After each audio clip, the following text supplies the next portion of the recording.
apparently even I can build an app. So when I come to my IT team and ask, can we just implement this great idea that I have? It should be easy. Why are simple software solutions not as straightforward as they might appear? So you use two interesting words that we hear a lot in software. You said just and should, right? It should be easy. And unfortunately, it's not. Those are true four-letter words in the software industry because there's a lot of complexity that goes into those solutions. There's a lot of concerns depending on the business or the industry that you're operating in around the type of data and where the data lives and who has access to certain types of data. What type of functionality do we need? How many users are going to be on the system and at what times, and all of those things kind of come into play for what is the solution that we're looking to do.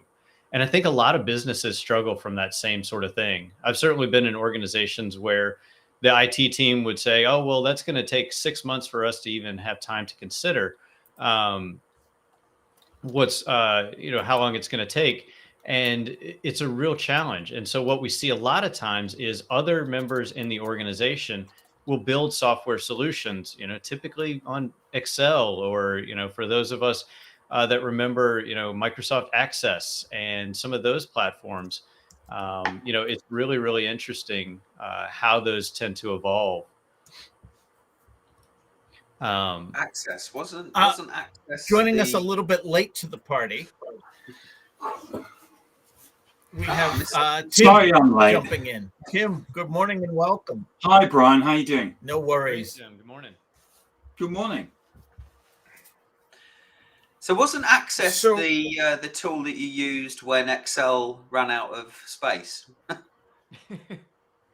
For many, that's a good way of describing it. I've been in organizations where millions of dollars worth of transaction flowed through Microsoft Excel and Microsoft Access databases every day because the IT team, wasn't able to build that custom software solution.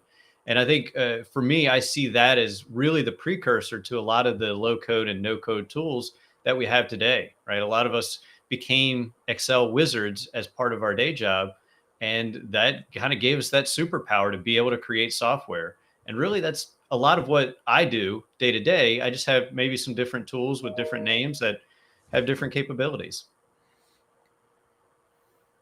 Okay. Brian, what are some common misconceptions about software development among non-technical professionals like myself?